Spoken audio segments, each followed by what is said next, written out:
देखो मैं समझता हूँ कि आपने चैप्टर नंबर फर्स्ट बहुत टाइम पहले पढ़ा होगा, 2 महीने पहले पढ़ा होगा, 3 महीने पहले पढ़ा होगा, ठीक है। अगर आप भूल गए हो तो कोई इशू नहीं है।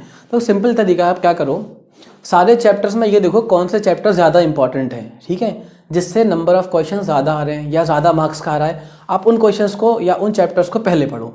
जैसे फॉर एग्जांपल मैं आपको चैप्टर नंबर 1 से लेके चैप्टर नंबर 15 तक की कहानी सुनाता हूँ। आप फर्स्ट चैप्टर में जाओ, उसमें देखो आपको 2 ही चीज़ें हैं, यूक्लिड्स डिवीजन लेमा और यूक्लिड्स डिवीजन एल्गोरिदम, 2 चीज़ें हो गई। उसमें आपको एचसीएफ निकालना आना चाहिए और एलसीएम, ठीक है। अब ये तो भाई थोड़ा सा कम इंपॉर्टेंट है। दूसरी चीज़ क्या है, इर्रेशनल वाला प्रूफ, ठीक है। तो आप क्या करो, इनमें आप कंपेयर करो कि भाई इर्रेशनल वाला प्रूफ आता है हर बार और एचसीएफ और एलसीएम वाला पोर्शन कम आता है।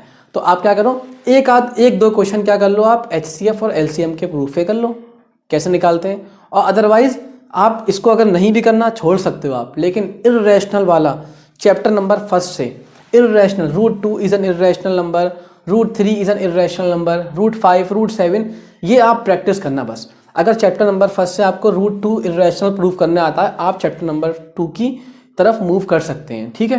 पहली बात तो पहली बात क्लियर होगी, चैप्टर नंबर फर्स्ट से आपको क्या करना है, √2 इज एन इर्रेशनल नंबर, एक तो ये, और सेकंड प्रायोरिटी पे क्या आता है आपका, एचसीएफ और एलसीएम कैसे निकाला जाता है यूजिंग ईडीएल या ईडीए, ठीक है। दोनों चीज़ें मैंने अकॉर्डिंगली बता दी। अब आते हैं हम चैप्टर नंबर 2 पे, पॉलिनोमियल, ठीक है।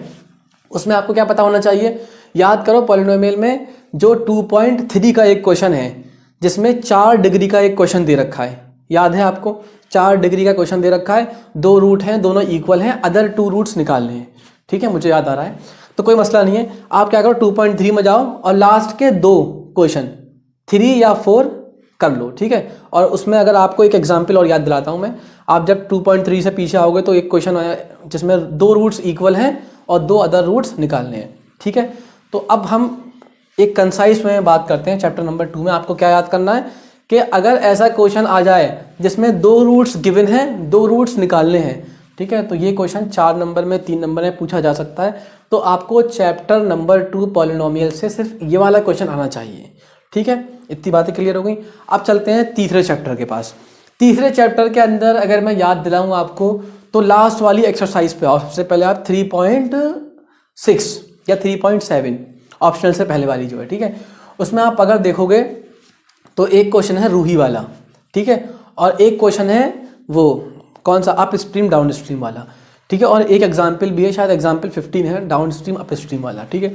तो ये 3 क्वेश्चन आपको जरूर करने हैं, रूही वाला, अप स्ट्रीम डाउन स्ट्रीम वाला, ठीक है, 2 कैटेगरी। तो चैप्टर 3 से बाकी आपको एलिमिनेशन मेथड क्या होता है वो आप, मुझे मालूम है, वो आप कर ही लोगे, ठीक है। सब्स्टिट्यूशन क्या होता है, उसमें से अगर आप क्रॉस मल्टीप्लिकेशन क्या होता है, इसमें से अगर आप 2 छोड़ना चाहो छोड़ दो, लेकिन एक मेथड याद रखना, क्यों, क्योंकि आपको न्यूमेरिकल करने के लिए यूज़ करना पड़ेगा, सिंपल सी बात है। तो चैप्टर 3 से क्या इंपॉर्टेंट हुआ भाई, चैप्टर 3 से 2 कैटेगरी के क्वेश्चन, ठीक है, एक तो वही रिड्यूस करके सॉल्व करना इक्वेशन जो 3.7 का क्वेश्चन है, और दूसरा अप स्ट्रीम डाउन स्ट्रीम वाला, ठीक है। ये क्वेश्चन आप छोड़ नहीं सकते, अगर ये छोड़ेंगे तो दिक्कत हो जाएगी। अब आते हैं हम चौथे चैप्टर की तरफ। चौथे चैप्टर में क्वाड्रेटिक इक्वेशन के अंदर इंपॉर्टेंट है आपकी जो एक्सरसाइज है, उसमें एक क्वेश्चन है वाला ट्रेन वाला, ठीक है, और एक क्वेश्चन है वो टैंक वाला, याद है, एक बड़ा डायमीटर है, एक छोटा डायमीटर है, ठीक है, एक 15 घंटे लेता था, एक 25 घंटे, फिल करने में कितने आवर्स लेगा, ठीक है। वो क्वेश्चन देखना आप, वो आपकी 4.2 में है, हाँ 4.3 में क्वेश्चन है, वो आप देख लेना। तो ये हो गया आपके चैप्टर नंबर 4 से इंपॉर्टेंट बातें। 5वें चैप्टर में आओ। 5वां चैप्टर, उसमें मेरे ख्याल से चैप्टर कौन सा था 5वां, हाँ एपी, सॉरी 5वां चैप्टर जो एपी है उसके अंदर तो मैंने करा ही दिया, केस बेस्ड भी कराएं, वैसे भी कराएं, अगर आपको रिवाइज करना है, ठीक है, अभी तो रिवीजन अभी करा है हमने, कोई मसला नहीं है। लेकिन चैप्टर नंबर 5 से आप क्या करना, जो वाला क्वेश्चन है कौन सा, स्पाइरल वाला, ठीक है, याद आ गया, स्पाइरल वाला जो SN वाला है, सम ऑफ n टर्म्स के बारे में पूछता है ना, 13 स्पाइरल्स कॉन्जिक्यूटिव स्पाइरल्स हैं, याद है, तो वो क्वेश्चन करना है आपको। तो यानी किस पे बेस्ड क्वेश्चन करने हैं, जो सम ऑफ nth टर्म वाला क्वेश्चन है वो करना है आपको, ये बस, इसके अलावा ज़्यादा आप दिमाग लगाना, सम ऑफ nth टर्म वाला और स्पाइरल वाला क्वेश्चन, ठीक है। अच्छा, अब आओ 6 चैप्टर में। 6 चैप्टर हमारा आजकल चल ही रहा है, तो 6 चैप्टर में तो भाई मैं पढ़ाऊँगा अभी, उसमें 2-3 क्वेश्चन बताऊँगा इंपॉर्टेंट, 6.5 के 1-2 इंपॉर्टेंट हैं जो पाइथागोरस से होते हैं, और एक दो क्वेश्चन वैसे हैं जो अथेल्स थ्योरम का प्रूफ, बीपीटी का प्रूफ वो ज़रूर आएगा, तो वो आपको मैं कराऊंगा, कोई टेंशन नहीं है। तो सिक्स्थ, लेकिन जो बच्चे अगर चाहते हैं कि भैया 6 चैप्टर बहुत मुश्किल लगता है, छोड़ना चाहें छोड़ सकते हैं, क्योंकि 6 चैप्टर से एक दो सवाल आएंगे और वो चैप्टर काफ़ी लेंथी लगता है बच्चों को। मैं अकॉर्डिंग टू द स्टूडेंट्स बोल रहा हूँ, काफ़ी लेंथी चैप्टर है, तो चाहो आप छोड़ सकते हो 6 चैप्टर, ठीक है। लेकिन अगर चाहो तो एक आध चीज़ें सीख लेना, एक आध प्रूफ सीख लेना, अदरवाइज आप 6 चैप्टर स्किप कर सकते हैं, ठीक है। अब आते हैं 7 चैप्टर पे। 7 चैप्टर यानी कोऑर्डिनेट ज्योमेट्री बिल्कुल नहीं छोड़ना, ठीक है। सबसे आसान चैप्टर है और स्कोरिंग सब्जेक्ट है, मतलब स्कोरिंग चैप्टर है, समझ रहे हैं क्यों? क्योंकि भैया इसमें बहुत आसान क्वेश्चन है, आपको सीखने हैं। क्योंकि उसमें मैंने सुना है कि एरिया ऑफ ट्राइंगल वाला वैसे ही कटवा दिया है, तो बचा क्या फिर? तो उसमें तो कुछ बचा ही नहीं, फिर एरिया ऑफ ट्राइंगल हट गया, बचा क्या? डिस्टेंस फार्मूला, सेक्शन फार्मूला का एक क्वेश्चन सीख लेना, वो एग्जाम में आएगा, खत्म बात। अब बड़ा आसान क्वेश्चन है, तो 7 चैप्टर नहीं छोड़ना। 6 छोड़ने के लिए मैं खुद से आपको कह रहा हूँ कि हाँ 6 छोड़ सकते हो, लेकिन 7th मत छोड़ना, ठीक है। अब आओ ट्रिग्नोमेट्री पे। ट्रिग्नोमेट्री मेरे ख्याल से भाई 7 से 8 नंबर की आएगी।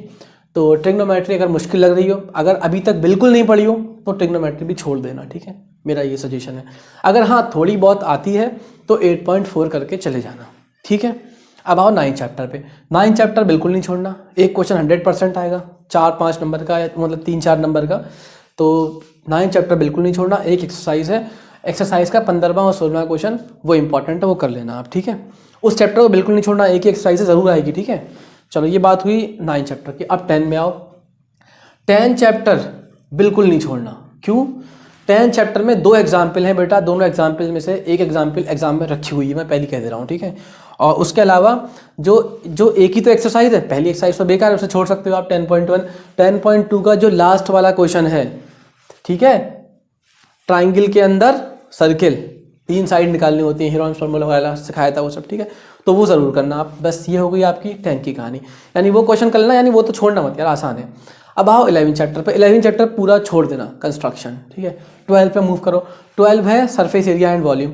उसमें मैं अभी आपको चल रहा है चैप्टर, उसके बारे में बताऊंगा कौन सा छोड़ना है, कौन सा करना है। आप चाहो तो बस फार्मूला याद कर लेना, फ्रस्टम आएगा नहीं, फ्रस्टम कटवा दिया गया है, कोई इशू नहीं है। बची बात सिलेंडर की, वॉल्यूम की, कुछ स्पेशल फिगर्स हैं, वो मैं आपको अलग से सिखा दूंगा।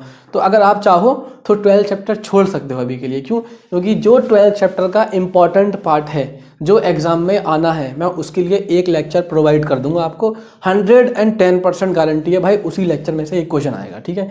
मुश्किल से 20-25 मिनट का एक लेक्चर होगा, उसमें 4-6 कैटेगरी के क्वेश्चन है, वही पूछे जाते हैं, ठीक है। अब आओ 13 चैप्टर पे। 13 चैप्टर आपका कौन सा है भाई? हाँ ये स्टैटिस्टिक्स, तो ये हो गया स्टैटिस्टिक्स। 13 ये सर्किल वाला फिगर जो एरिया वाला है वो है।